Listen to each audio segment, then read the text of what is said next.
Bien, amados hermanos, continuamos con el taller sobre la predicación en positiva y este es el segundo módulo de notas introductorias sobre gramática. Y como ya les había mencionado, me quedé hablando sobre me quedé hablando sobre tiempos antes de eso. Había hablado del género y el verbo que está en el video que subimos a la plataforma de YouTube. Y ahora vamos a hablar sobre el tiempo, claro, con el tema principal que es notas introductorias sobre gramática. Amén. Entonces aquí va la siguiente tarea. Utilizamos esto de Mateo capítulo 1 en verso en adelante, en los versículos adelante, y dice: el libro de la genealogía de Jesucristo, hijo de David, hijo de Abraham. Y vamos a hablar hasta el 11, que es ahí el que se habla de sobre la genealogía de Jesucristo. Y es importante que lea y me diga sobre las generaciones, que habla desde la deportación a Babilonia hasta Cristo, 14 generaciones. O sea, usted me va a decir en qué tiempo se habló cada generación. O sea, la generación número 1, la generación número 2, la generación número 3, y así sucesivamente. Usted me va a decir el tiempo y el modo de esas generaciones, el tiempo y el modo de esas generaciones. Suena un poco tedioso, pero me gustaría leerle con detenimiento el libro de San Mateo capítulo 1, el libro de genealogía de Jesucristo, hijo de David, hijo de Abraham. Y Abraham engendró a Isaac, Isaac a Jacob, y Jacob a Judá y a sus hermanos. Usted va a notar cuando termina una generación y empieza otra generación.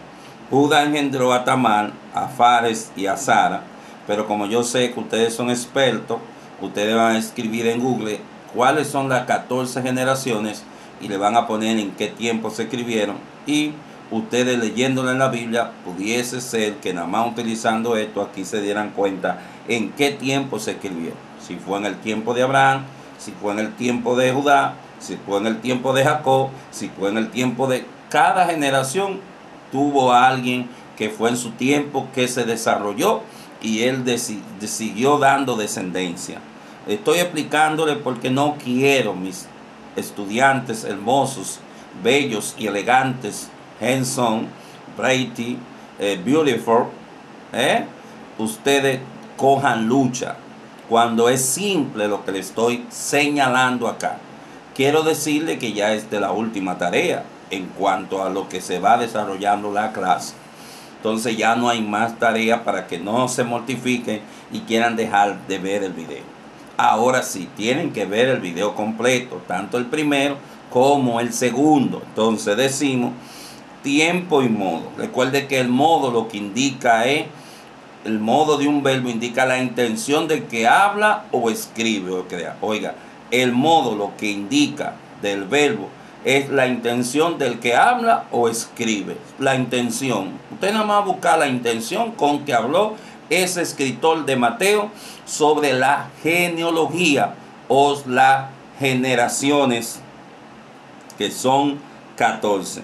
Entonces ahí usted va a hablar de las generaciones. Desde Abraham hasta David son 14. Desde Abraham hasta David. Entonces usted va por cada generación, usted va a buscar dos cosas. ¿Qué? Exacto, tiempo y modo. Excelente. ¿Qué es lo que van a buscar? Tiempos y modo. El tiempo de un verbo indica el momento de la acción. Hay 10 tiempos del verbo en castellano en el modo indicativo. Entonces usted va a buscar el tiempo. Aquí, aunque esto es lo que yo voy a mencionar acá, ya lo que tiene que ver con entender si fue en presente, en pretérito imperfecto, en pretérito perfecto simple, pero yo no le estoy mandando a buscar eso.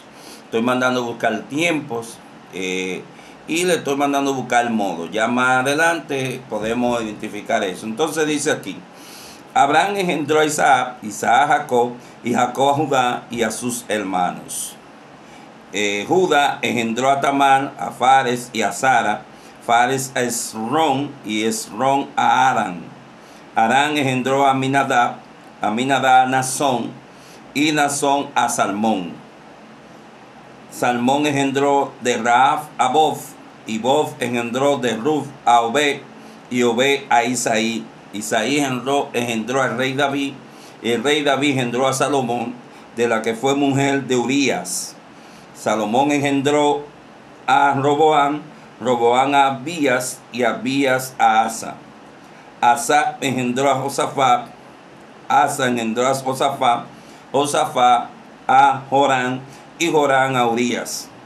Urías engendró a Jotán, Jotán a Acaf, y Acá a Ezequías. Ezequías engendró a Manasés, Manasés a Amón, y Amón a Josías. Josías engendró a Jeconías y a sus hermanos en el tiempo de la deportación a Babilonia. Después de la deportación a Babilonia, Jeconías engendró a Salatiel, y Salatiel a Zorobabel. Zorobabel engendró a Abiud a Eliaquín, y a Eliaquín a Azor. Azor engendró a Sadok, Sadok a Aquín, y Aquín a Eliud. Eliud engendró a Eleazar, Eleazar a Matán, y Matán a Jacob. Matán a Jacob, no que mataron a Jacob. Y Jacob engendró a José, marido de María, de la cual nació Jesús, llamado el Cristo. De manera que todas las generaciones desde Abraham hasta David son 14. Desde David hasta la deportación a Babilonia, 14. Y desde la deportación a Babilonia hasta Cristo, 14. Así que usted me va a hablar, usted me va a desarrollar lo que le acabo de mencionar sobre los tiempos y el modo. O sea, hago hincapié acá para que no se mortifiquen y puedan decir que verdaderamente valió la pena estudiar sobre la predicación expositiva. Quiero hablarle del tiempo.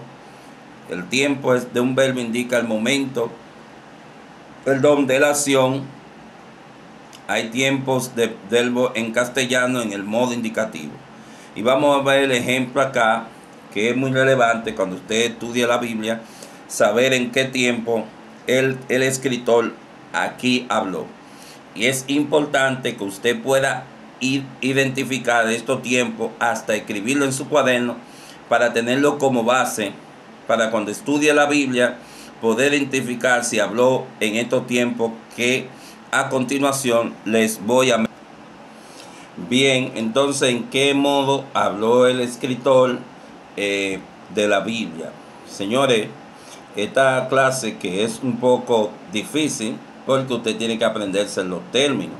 Por ejemplo, haciendo una recopilación, una retroalimentación, usted debe conocer los tiempos, usted debe entender los tiempos, porque si usted entiende los tiempos sería más el modo, el lugar, cada uno de esos, el objeto indirecto, el objeto indirecto, los artículos. Usted entiende eso y sería más factible entender gramática, sobre notas introductorias sobre gramáticas, que no daremos todo aquí, pero usted ahí entonces puede saber de tiempo, de lugar, de modo y de cantidad. Mire, esos tiempos se utilizan casi en cada texto de la Biblia. Cuando hablo de un texto, hablo de manera que empieza y termina una idea. Y cuando hablo de versículos, es que empieza algo pero no termina la idea. Puede darse el caso que haya un solo versículo que pueda terminar la idea, como en Salmo 117, creo que, si mal no me falla la memoria, y algunos textos por ahí, algunos versículos pueden dar esa explicación. Sin embargo, siempre un texto empieza con un ejemplo, la sal, y habla de la sal, habla de la luz, habla de la Virgen, de la vírgenes, las 5 prudentes y las 5 insensatas, y por ahí se va, y usted puede entonces va a encontrar de tiempo, de lugar, de modo y de cantidad. Siempre va a encontrar eso, va a encontrar los artículos, va a encontrar cláusula, que es lo que habla del sujeto y el predicado, pero aquí es cláusula 1 y cláusula 2. Usted debe entender eso, usted debe entender la cláusula subordinada que le estuve hablando, todo eso. Usted debe conocer lo que es una conjugación que está dando el lector. Usted debe entender eso sobre el objeto directo, sobre el objeto indirecto que le expliqué, sobre el sustantivo, sobre el pronombre, y por ahí usted tiene que caer en el género y luego el verbo. Y para ya ir aterrizando sobre eso, estamos hablando de tiempo, que el tiempo es lo que un verbo indica al momento de la acción. Hay 10 tiempos del verbo en castellano en el modo indicativo. ¿Y qué son? Presente, yo hablo. Eso es presente. Pretérito imperfecto simple, yo hablé. Pretérito imperfecto, yo hablaba. ¿Usted escucha? Y eso se da mucho en la Biblia. Pretérito perfecto compuesto, yo he hablado. Pretérito pluscuamperfecto, yo había hablado. Y esos términos, cuando usted busca había, del verbo haber, usted va a darse cuenta que él está hablando en un término pasado. ¿Entiende? Entonces, pretérito anterior, yo hube hablado. Futuro, yo hablaré. Futuro perfecto, yo hablaré hablado. Yo habré hablado. Condicional, yo hablaría. Eso es condicional. Yo hablaría. Claro. Condicional compuesto, yo habría hablado. Entonces, cuando usted identifica estos términos, usted se va a dar cuenta cuando el escritor estaba en cada tiempo de estos 10 que presenta la lengua castellana. Señores, estudien esta parte porque es importante. El modo de un verbo indica la intención del que habla o escribe. Hay 3 modos en castellano. El modo indicativo se usa para afirmar un hecho o hacer una pregunta. El modo indicativo se utiliza o se usa para afirmar un hecho o hacer una pregunta. Ellos viven en el campo. Ellos viven en el campo. Están comiendo. O sea, ellos viven en el campo. Está afirmando. Entonces luego hace una pregunta. ¿Están comiendo? Entonces no es tan difícil que usted estudie la palabra en base a estas notas introductorias sobre gramática que yo aquí le estoy empleando. El modo sustantivo expresa urgencia, posibilidad, especulación, formalidad, condición contraria a los hechos. Por ejemplo, hay una urgencia cuando David mandó a su siervo ande, Dios mío, se me escapa el nombre ahora, le mandó a buscar algo y esta persona mandó que le dieran algunos alimentos, y cuando él manda a buscar, el esposo de esta persona, que me escapa el nombre de verdad, la historia habla de Abigail y Nadal. Ella salvó a su esposo de esa problemática que tenía, gracias a la buena, se adelantó porque sabía lo que David le iba a hacer. Había un modo de urgencia en ella, que es el modo sustantivo, expresa urgencia, posibilidad, especulación, formalidad, condición contraria a los hechos. Había una condición contraria a los hechos. Este hombre, que en verdad tenía una conducta difícil, a David le molestó la conducta de Nabal, y ella lo que hizo fue interceder ante David, llevándole algunas cosas que David había solicitado para abastecerse de algunas necesidades básicas que tenía en el momento, huyendo huyendo de, creo que del rey Saúl o de Absalón, uno de ellos dos. Hago esta precisión porque cuando uno no tiene los datos directamente, uno lo que narra una historia para poder a ustedes dársela acá y ustedes puedan entonces entender sobre la gramática que le estoy empleando acá, que uno usa un modo sustantivo de urgencia, de urgencia, no un sustantivo de emergencia aquí, no cabe, aunque son sinónimos. Entonces, acá entonces se utilizó eso de que Abigail fue a hablar se le adelantó porque escuchó que David iba a acabar con esa familia entera, no iba a dejar ni niños, iba a dejar, por la vergüenza que le hizo pasar Nadal a sus enviados que David había hecho en ese momento. Así que cabe destacar esa parte fundamental.